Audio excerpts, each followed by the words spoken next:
Και τι ακριβώς θέλετε να προβάλλουμε? Εμένα. Και ποια είναι τα πλεονεκτήματά σας? Πουλάω πολύ και θέλω να με πουλήσω ακόμα περισσότερο. Και ποιος σας λέει ότι εμείς θέλουμε να σας αγοράσουμε?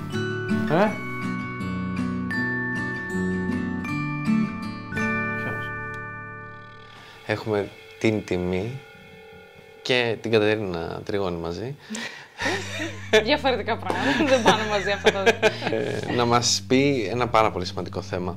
Λοιπόν, σήμερα θα μιλήσουμε για το personal branding, του brand του εαυτού μας στην πραγματικότητα. Personal, που αφορά στην ουσία πρόσωπο. Αρχικά να πω ότι η δικιά μου εταιρεία στην ουσία βασίστηκε πάνω σε αυτό. Είμαι 3 χρόνια επαγγελματίας και δουλεύω την εικόνα μου αποκλειστικά με αυτό στην πραγματικότητα και μετά αυτό άρχισε να ρολάρει και να γίνεται επιχείρηση στην πραγματικότητα. Γιατί ξεκίνησα να βγάζω βίντεο για τον εαυτό μου και να προβάλλω τον εαυτό μου και μετά αυτό το είδαν εταιρείες και ζήτησαν και αυτή την παρόμοια υπηρεσία. Οπότε αυτό θέλω σήμερα στην ουσία να αναλύσουμε, πώς γίνεται κάποιος να προβάλλει τον εαυτό του έτσι ώστε να αναπτύξει την επιχείρησή του και την εικόνα του γενικότερα. Ναι. Αρχικά αυτό που λέμε brand, χωρίς το personal, το brand αυτό καθ' αυτό, με βάση τους όρους του Cambridge. Καλά, δεν ξέρω αν είναι του Cambridge. Πώς μ' αρέσει να μιλάς έτσι, επιστημονικά. Στην ουσία ορίζει μια έννοια, μια ιδέα, ένα σύμβολο σχετικά με το όταν σκεφτόμαστε κάτι. Ναι. Και ο Τζεφ Μπέζος, ας πούμε, το έχει πει ότι τι λέει ο κόσμος όταν λείπεις από το δωμάτιο, τι σκέφτεται ο κόσμος για σένα, πώς σε περιγράφει.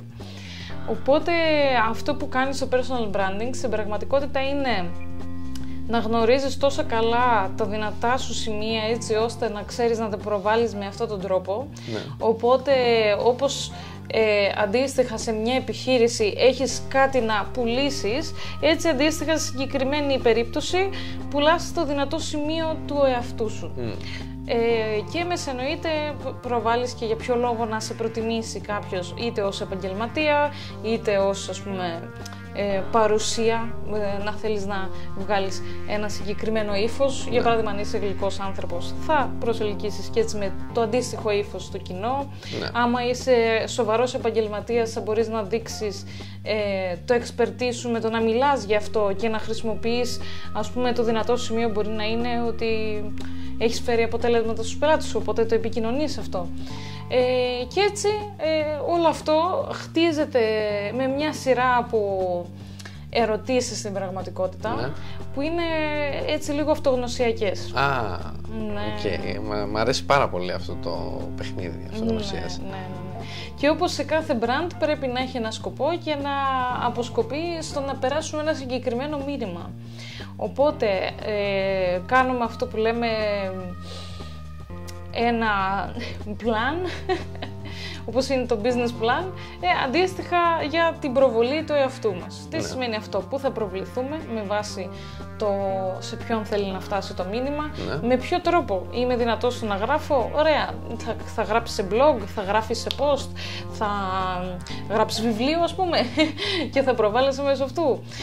Ποια είναι τα μέσα που μπορείς να επικοινωνήσεις καλύτερα? Να βρεις ένα συμβατό μέσο που είναι μοντέρνο και να το επικοινωνήσεις, να το χτίζεις, έτσι καταλαβαίνω. Ναι, ακριβώς. Και να χτίζεις έτσι σταθερά με συνέπεια την παρουσία σου. Η συνέπεια, όπως το έχουμε χιλιοακούσει, είναι το νούμερο 1.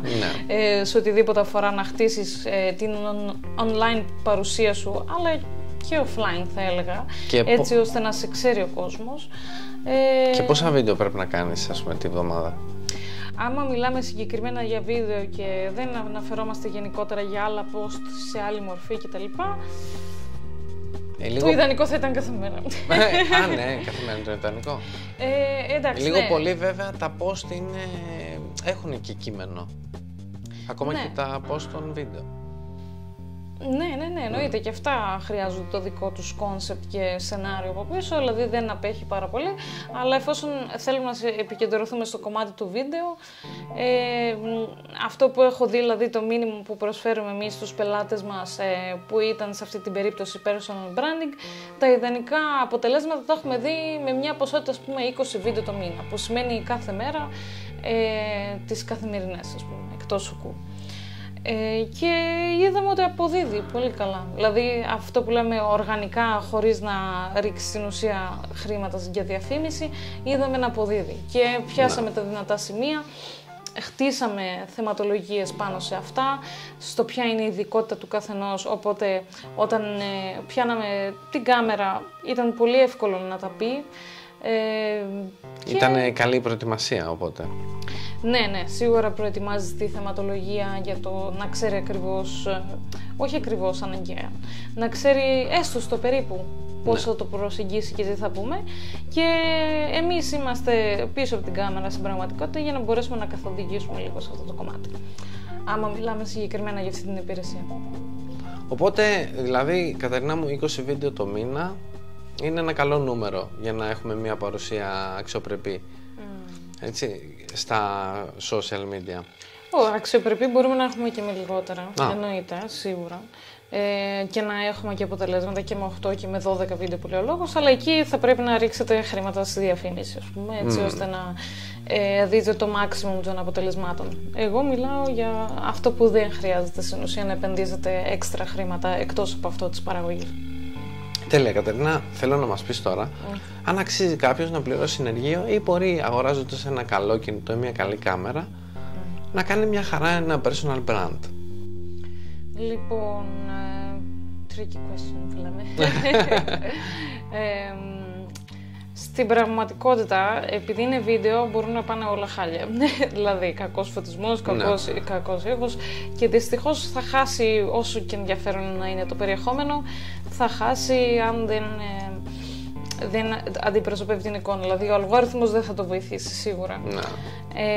Ωστόσο, αναλόγως και το budget και τις ανάγκες του καθενός, αν έχει διαθέσιμο χρόνο να επενδύσει ο ίδιος, έτσι ώστε να κάνει την επεξεργασία, το γύρισμα, την ιδέα και όλα αυτά μόνος του, το οποίο δύσκολο το βλέπω. Εντάξει. Τώρα, εάν μπορεί να το κάνει με το κινητό ή με μια κάμερα, έχει να κάνει πάλι με το τι ύφος θέλουμε να περάσουμε. Δηλαδή, μπορεί σε κάποια βίντεο τα οποία θέλουμε να είναι αποκλειστικά διαφημιστικά, που θα τρέξουν δηλαδή ένα αξιοπρεπές ποσό, το οποίο να είναι τετραψήφιο, ας πούμε, και θα παίξει διαφήμιση, εκεί εντάξει, εφόσον δίνεις τόσα χρήματα για τη διαφήμιση, να δώσεις λίγα παραπάνω για να είναι και υψηλή η παραγωγή.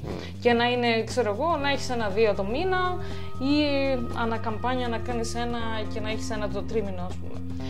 Τώρα σε καθημερινή βάση σίγουρα ένα τέτοιο κόστος δεν ξέρω αν θα το υποστήριζε κάποιος, εκτός αν ας πούμε ότι θα έπρεπε να έχει, ας πούμε, την αντίστοιχη εικόνα να πουλάει επαγγελματικά. Είτε να είναι ένας πολιτικός, είτε κάποιος ηθοποιός ενδεχομένως που θα θέλει να δείξει έτσι το πορτφόλιο του. Δηλαδή, πάλι και αυτό έχει να κάνει με τις ανάγκες.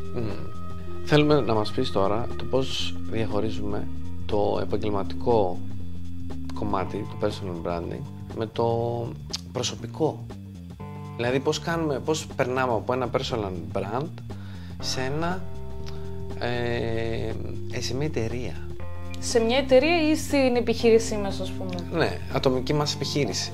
Okay. Πώς παίρνουμε το όφελος χτίζοντας μια προσωπικότητα και ένα χαρακτήρα, έτσι, και βελτιώνοντας τη ζωή μας και την καθημερινότητά μας μέσα από όλη αυτή τη διαδικασία, να καταλήξουμε να έχουμε ένα όφελος στην δουλειά μας, στην εταιρεία μας, να ανοίξουμε μια εταιρεία, να ανοίξουμε μια επιχείρηση.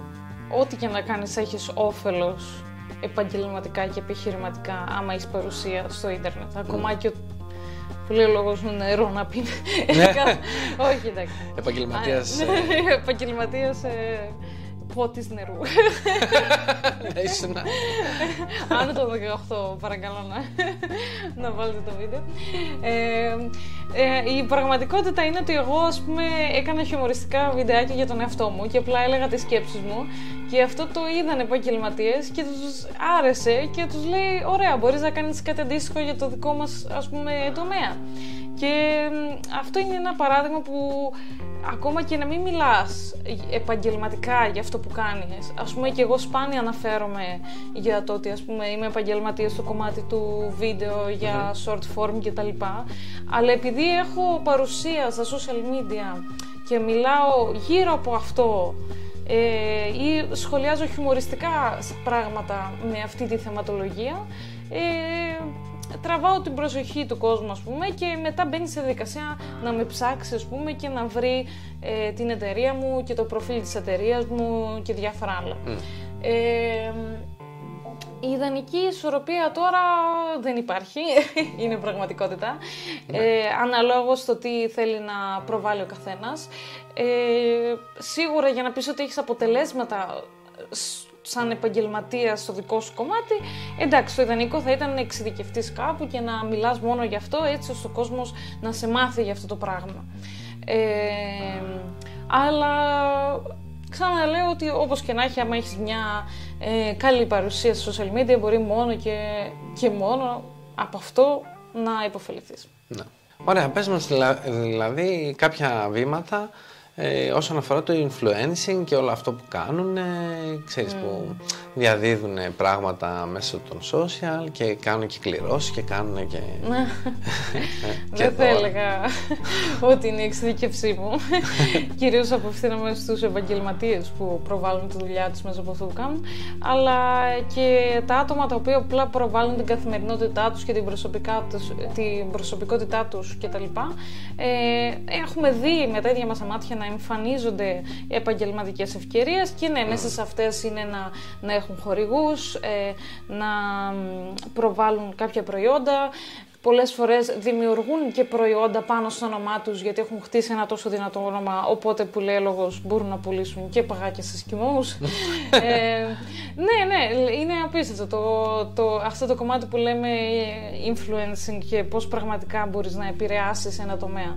Αλλά και αντίστοιχα στο κομμάτι των επαγγελματιών υπάρχει αυτό που λέμε, και εκεί υπάρχει ο όρος influencer στην πραγματικότητα, γιατί μπορεί να είστε ένα δίκτυο με 500 ανθρώπους και όχι με 500.000 ανθρώπους που μπορεί να έχουν κάποιοι influencers, και αντίστοιχα όμως αυτοί οι 500 άνθρωποι να έχουν τόσο μεγάλη επιρροή στο συγκεκριμένο τομέα που να θεωρείσαι ο influencer του τομέα. Τώρα, στα social media αυτό δεν μπορείς να το μεταφράσεις με νούμερα σαν χιλιάδες views κτλ.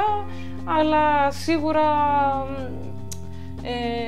αυτό που λέμε να πουλάς κάτι μέσω της εικόνας σου είναι κάτι το οποίο μπορείς να το ενισχύσεις πολύ εύκολα μέσω του βίντεο.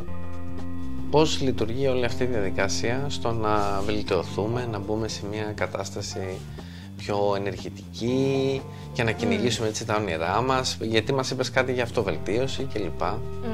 Αυτογνωσία συγκεκριμένα. Αυτογνωσία. Ναι. Η διαδικασία του να δεις τι σου αρέσει και να προβάλλεις και να επικοινωνείς και να εκτίθεσαι στην πραγματικότητα στον κόσμο, δηλαδή να βγάζεις τον εαυτό σου προς τα έξω, να νιώσεις εξοικείωση με μια κάμερα που στην πραγματικότητα είναι ένα άψυχο πράγμα και δεν μπορείς να κάνεις συσχέτιση ότι μιλάς και επικοινωνείς με κόσμο άμεσα. Είναι και αυτό ένα skill πολύ ιδιαίτερο. Μπορεί να σε βοηθήσει να αναπτύξεις και την αυτοπεποίθησή σου με την κάμερα, αλλά και με επικοινωνία με ανθρώπους. Πολλά πράγματα. Σίγουρα είναι ένα κομμάτι το οποίο σε βοηθάει να βλέπεις και να αυτοπαρατηρείς κιόλας τον εαυτό σου. Δηλαδή, βλέπεις τα παλιά σου βίντεο και λες εγώ ήμουνα. Ακόμα και αυτό βοηθάει. Ακόμα και αυτό. Ναι. Να κάνεις μια αξιολόγηση. Ναι, ακριβώς. Αξιολογείς τον εαυτό σου. Πάρα πολλά benefits. Δεν μπορώ να σκεφτώ τώρα. Είναι τόσα πολλά που μόνο κάποιος που θα το δοκιμάσει στην πράξη θα καταλάβει. Και αυτό το ότι στην πραγματικότητα κοινωνικοποιείσαι με τον κόσμο, ότι πολλά από αυτά που σκέφτεσαι εκεί μπορεί στο μυαλό σου να είναι τεράστια, πολλοί κόσμος να ταυτίζεται και να σε κάνει να ηρεμήσεις στην πραγματικότητα. Πάρα πολλά πράγματα. Να σου δώσει και ιδέες. Να σου δώσει ιδέες, να σε κάνει όντως να γίνεσαι καλύτερος, γιατί αυτό παρατηρείς και τα λοιπά. Σίγουρα, πάρα πολλά. Πάρα πολύ ωραία αυτά που μας είπες, Κατερίνα μου. Είναι όσο προβλήματα μας δημιουργεί η τεχνολογία, αλλά τόσο μας εξητάρει. Ναι, εννοείται. Τέλεια. Λοιπόν, ευχαριστούμε πάρα πολύ. Εγώ σας ευχαριστώ. Προβάλλετε την προσωπικότητά σας και όχι κάποιο ρόλο. Βρείτε τι σας εκφράζει και δείξτε την αλήθεια σας. Τα λέμε στο επόμενο επεισόδιο. Μέχρι τότε, βρείτε τον εαυτό σας.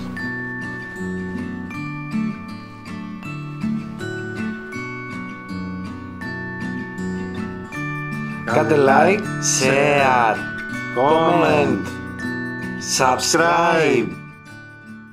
Φιλιά.